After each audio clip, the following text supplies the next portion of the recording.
Bonjour les amis, Marc Mailloux encore avec vous de mon bureau en Floride pour la première d'une série de méditations sur le problème du mal, l'éternelle question.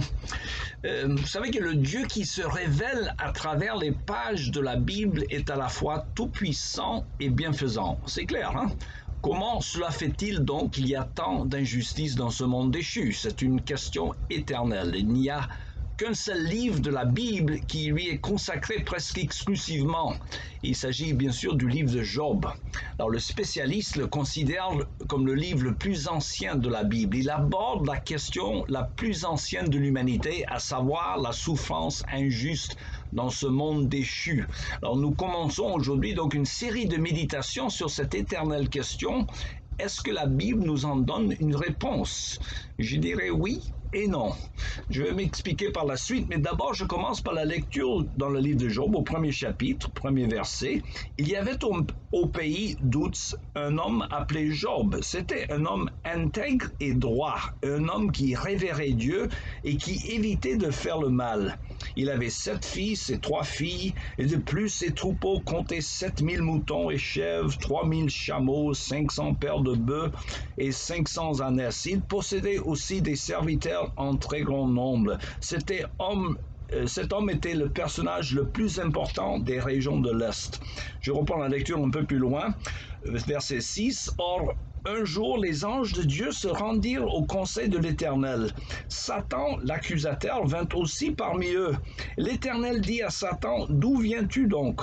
Celui-ci lui répondit, « Je viens de parcourir la terre et de la sillonner. » Alors l'Éternel demanda à Satan, « As-tu remarqué mon serviteur Job? Il n'y a personne comme lui sur la terre. C'est un homme intègre et droit, un homme qui révère Dieu et qui évite de faire le mal. » Satan lui répondit, « Est-ce vraiment pour rien que Job révère Dieu?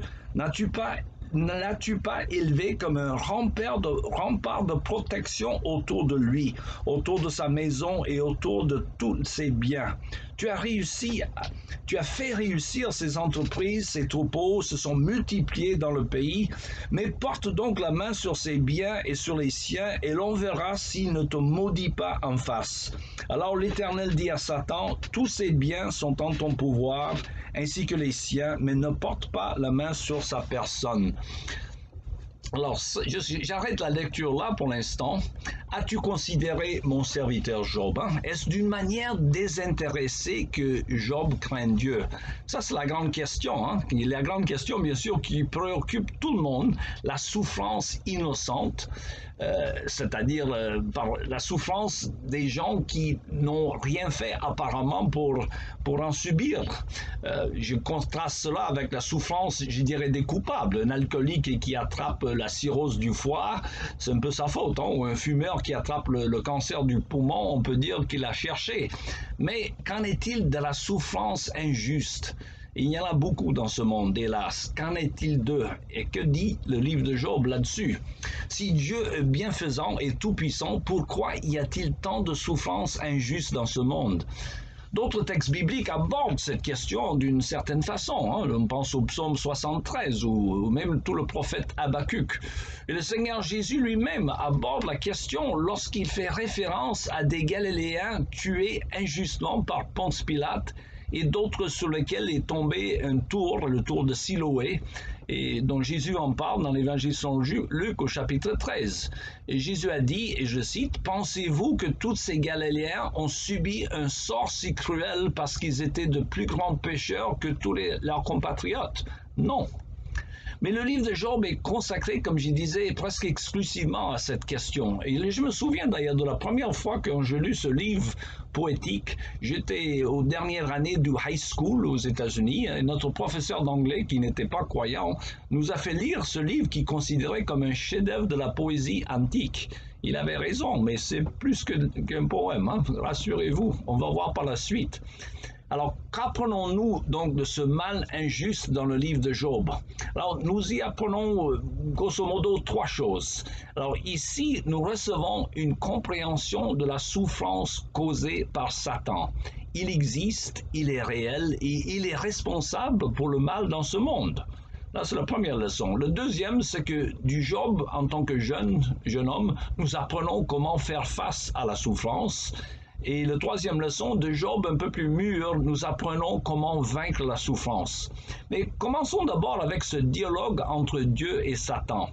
Alors, il ne faut pas manquer la forêt à cause des arbres. Ce dialogue entre Dieu et Satan, que nous apprend-il? Elle nous apprend la relation de Dieu avec le mal. C'est le seul endroit dans toute la Bible, à ma connaissance, où Dieu lève le rideau et nous voyons un peu ce qui se passe dans les coulisses du monde spirituel. Mais avant de regarder le texte, je dirais en guise de remarque préliminaire qu'il y a grosso modo trois explications dans le monde de ce problème du mal.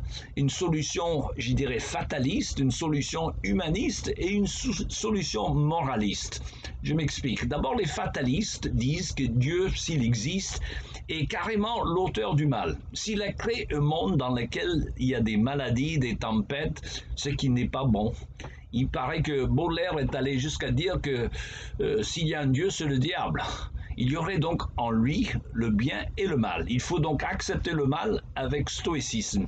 Alors ce n'est pas de peine d'en pleurer, ce Dieu est tout-puissant, mais pas forcément bienfaisant.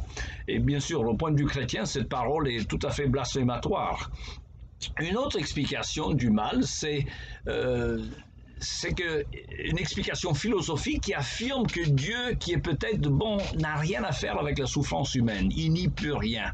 Il est impuissant.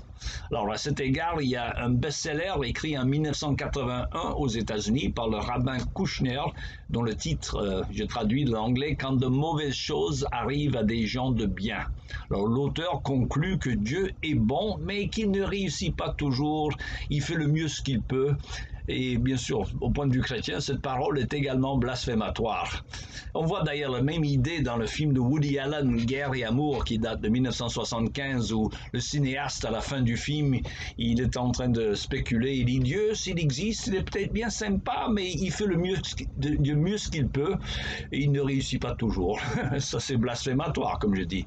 Et ensuite, il y a la solution moraliste, la solution peut-être le plus répandue, surtout parmi les gens religieux.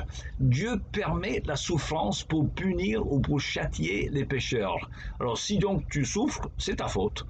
Une solution très répandue, mais également fausse selon la Bible. On voit dans l'Évangile selon Jean, chapitre 9, que même les disciples de Jésus pensaient selon cette optique. En rencontrant un homme né aveugle, ils demandent à Jésus qui a péché pour qu'il soit né aveugle, cet homme, lui ou ses parents. Alors, c'est essentiellement la position d'ailleurs des amis de Job dont nous lisons les conseils à travers la majorité des pages de ce livre. Alors, en guise de conclusion donc à cette introduction, je rappelle que nous sommes tous inconséquents. Nous mélangeons tous les positions selon les circonstances. Sachez toutefois que ce livre de Job n'admet aucune de ces thèses. Il démontre par un récit d'histoire vécue la fausseté de ces trois positions.